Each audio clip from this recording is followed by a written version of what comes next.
OCD ගැන ගොඩක් දෙනෙක් අහලා තිබුණා. මම හිතුවා ඔයාලට සිම්පල් එක්ස්ප්ලනේෂන් එකක් ඒ ගැන දෙන්න පුළුවන් කියලා. මොකද ඕන කෙනෙක් දන්න වචනේ තමයි OCD කියලා කියන්නේ. සහ ගොඩක් දෙනෙක් මේක පටලවගෙන තියෙන OCD කියවම සමහරලාට අස් කරන එක ඉවරයක් නැති අස් කිරිල්ල පිරිසුදුකම මේ වගේ දේවල් කියන්න පුළුවන්. ඒක එන්නේ කොහොමද කියන එක මම හරියටම ඔයාලට පැහැදිලි කරලා දෙන්න. ඉතින් මුලින්ම අපි කොටස් වලට මේක කඩාගමු. OCD කියලා කියන්නේ obsessive compulsive disorder කියන වචනය.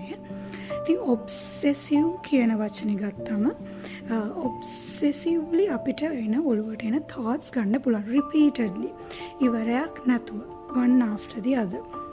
මෙතෙන්දී ඔයාට එන්න පුළුවන් worries, unwanted thoughts, ඔයාට අවශ්‍ය නැතිව worry කරන thoughts.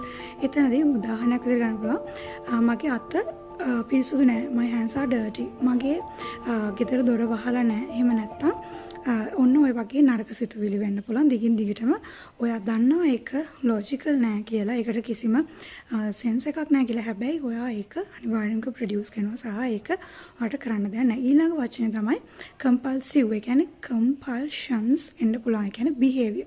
මේකෙන් කරන්නේ ඔයාගේ behaviorයි thoughts pattern එකයි වෙනස් කරන එක. compulsions කියලා කියන්නේ ඒකට අපි ගන්න action එක.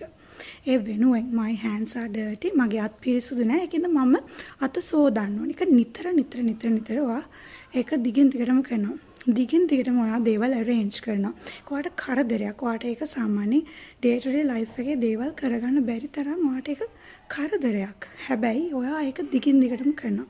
මොකද ඔයාගේ nervous system එකක ඉල්ලනවා සහ ඒකෙන් ඔයාට తాවකාලික temporary relief එකක් දැනෙනවා, calmness එකක් දැනෙනවා ඔයාට. ඒක නිසා ඔයාක දිගින් දිගටම කරනවා. ඉතින් ඔයාගේ අත ජරා වෙලා නිසා ඔයා අත හොදන්න ඒ වගේ repeatedly කරන දේවල් මම විශ්වාස කරනවා මේ දේවල් තේරෙන්නේ නැති කියලා.